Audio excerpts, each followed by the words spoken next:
ఇవాళ సాయంత్రం హస్తినబాట పట్టనున్నారు బీఆర్ఎస్ నేతలు. కేటీఆర్ తో పాటు బీఆర్ఎస్ ఎమ్మెల్యేలు, మాజీ మంత్రులు వెళ్లనున్నారు. రేపు సుప్రీంకోర్టులో కవిత బెయిల్ పిటిషన్లపై విచారణ జరగనుంది. ఈ కేసును justice B R Gavai, justice Vishwanath ధర్మాసనం విచారించనుంది. 5 నెలలుగా తీహార్ జైల్లో ఉన్న కవితకు రేపు సుప్రీంకోర్టు బెయిల్ మంజూరు చేస్తుందని బీఆర్ఎస్ నేతలు ఆశాభావం వ్యక్తం చేస్తున్నారు.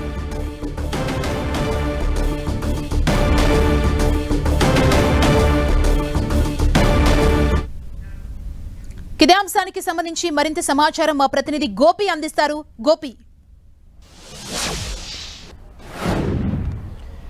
బీఆర్ఎస్ ఎమ్మెల్సీ కవిత బెయిల్ పిటిషన్ పై ఉత్కంఠ నెలకొంది. రేపు సుప్రీంకోర్టులో కవిత బెయిల్ పిటిషన్ల పైన విచారణ జరగబోతున్న నేపథ్యంలో బీఆర్ఎస్ నేతలంతా హస్తినబాట పట్టబోతున్నారు. సాయంత్రం కేటీఆర్ సహా ఇటు మాజీ మంత్రులు అలాగే బీఆర్ఎస్కి సంబంధించిన ఎమ్మెల్యేలు ఢిల్లీ చేరుకోబోతున్నట్లుగా సమాచారం. ప్రధానంగా రేపు justice BR Gavai, justice K V Vishwanath ధర్మాసనం ముందు కవిత కేసు ఐటమ్ నెంబర్ 19గా లిస్ట్ అవ్వడం జరిగింది.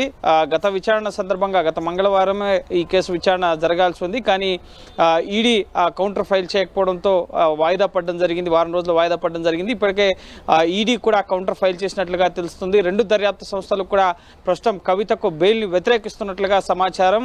ఏ విధంగా అయితే ట్రయల్ కోర్టు, హైకోర్టులో అలాగే బెయిల్ని వ్యతిరేకిస్తూ ఇటు వాదనలు వినిపించడం జరిగిందో ఈడీ, సిబిఐ, ఇప్పుడు సుప్రీంకోర్టులో కూడా కవిత బెయిల్ని వ్యతిరేకిస్తూ వాదనలు వినిపించబోతున్నట్లుగా సమాచారం అందుతుంది. రేపు కవిత తరపున ఇటు ముకుల్ రోహత్గి వాదనలు వినిపించబోతున్నారు. అలాగే ఇటు ఈడీ అలాగే సిబిఐ తరపున అడిషనల్ సొలిసిటర్ జనరల్ ఎస్వి రాజు, అలాగే సిబిఐ తరపున డిపి సింగ్ వాదనలు వినిపించబోతున్నారు సుప్రీంకోర్టులో. లిక్కర్ కేసులో కవితను కింగ్ పిన్ గా వీరు పేర్కొంటున్నారు. అయితే ఇప్పటికే ఈ కేసులో ఇటు ఢిల్లీ సీఎం కేజ్రీవాల్కి ఎన్ఫోర్స్మెంట్ డైరెక్టరేట్ కేసులో మధ్యంతర బెయిల్ని సుప్రీంకోర్టు మంజూరు చేయడం జరిగింది. అలాగే అప్పుడు ఎక్సైజ్ శాఖ మంత్రిగా ఉన్న మనీష్ సిసోడియాకి 15 నెలల శిక్షాకాలం అనంతరం ముఖ్యంగా ఇంకా పూర్తి స్థాయిలో కేసు పూర్తి కాకముందే ఎక్కువ కాలం జైల్లో ఉంచినందుకు, అలాగే కేసు విచారణ కొనసాగుతుందని చెప్పి బెయిల్ని వ్యతిరేకిస్తూ దర్యాప్తు సంస్థలు ఆయన జైల్లోనే ఉంచడాన్ని పట్ల అసహనం వ్యక్తం చేస్తూ ఆయనకు కూడా బెయిల్ ఇవ్వడం జరిగింది. షరతులతో కూడిన బెయిల్ ఈడీ, సిబిఐ 2 కేసుల్లో కూడా ఇదే ధర్మాసనం justice BR Gavai, justice KV విశ్వనాథ్తో కూడిన ధర్మాసనమే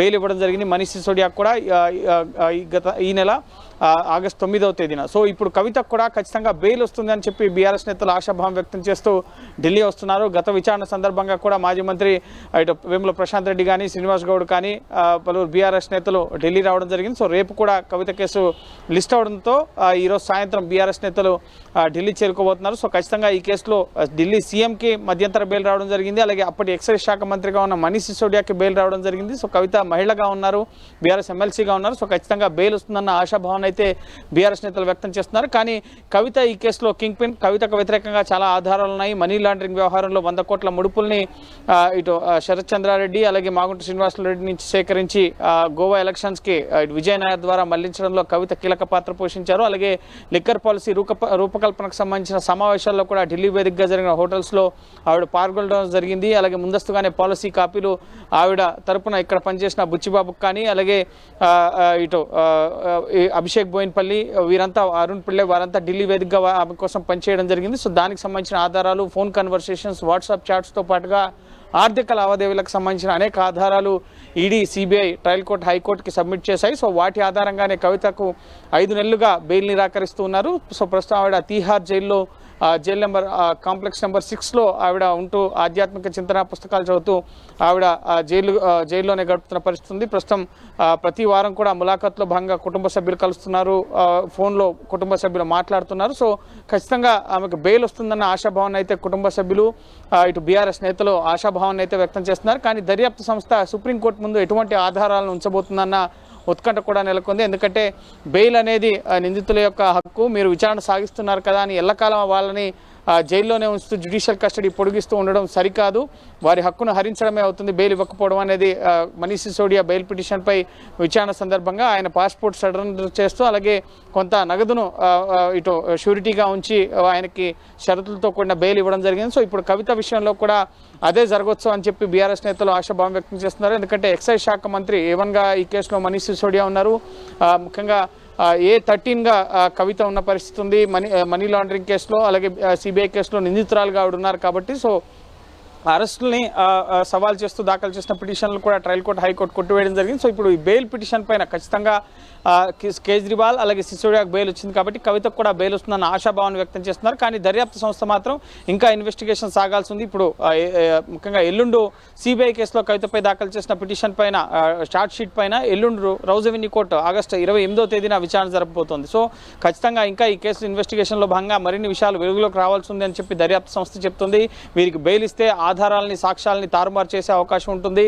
వీరికి బెయిల్ ఇవ్వద్దు, వీరికి కేసు విచారణకు సహకరించడం లేదని చెప్పి ట్రయల్ కోర్టు హైకోర్టులో కవిత బెయిల్ను దర్యాప్తు సంస్థలు వ్యతిరేకించడం జరిగింది. సో ఇప్పుడు సుప్రీంకోర్టులో కూడా కవితకు బెయిల్ ఇస్తే ఆధారాలు సాక్ష్యాలు తారుమారు అవుతాయి, అవి ఇన్ఫ్లుయెన్సిబుల్ పర్సన్ అని చెప్పి కూడా దర్యాప్తు సంస్థలు పేర్కొంటున్నాయి. కానీ సుమారు 2 ఏళ్లుగా కేసు ఇన్వెస్టిగేషన్ జరుగుతుంది కాబట్టి సో ఖచ్చితంగా ఎల్లకాలం వీళ్ళని జైల్లోనే ఉంచాలి. ఇది ఒక పొలిటికల్ కేసు, రాజకీయ పరంగానే కవితను అరెస్ట్ చేశారు, కానీ ఈ కేసులో కవిత పాత్ర లేదు అన్నది కవిత తరపు న్యాయవాదులు ముఖ్యంగా ట్రయల్ కోర్టు హైకోర్టులో వాదనలు వినిపించారు. కానీ ఆ వాదనలు పరిగణలోకి తీసుకోకపోవడంతో కవిత జైల్లోనే ఉంటున్న పరిస్థితి. సో రేపు సుప్రీంకోర్టు కవిత బెయిల్ పిటిషన్లపై ఎటువంటి ఉత్తర్వులు ఇవ్వబోతుందన్నది సర్వత్రా ఉత్కంఠ నెలకొంది. ఈ నేపథ్యంలోనే బీఆర్ఎస్ నేతలు కూడా ఈరోజు సాయంత్రం ఢిల్లీ బాట పట్టబోతున్నారు.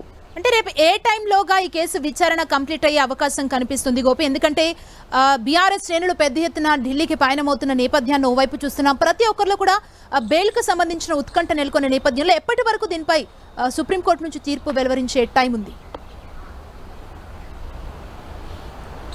ఎస్, కోర్టు నెంబర్ 3లో ఐటమ్ నెంబర్ 19గా ఈ కేసు లిస్ట్ అవ్వడం జరిగింది.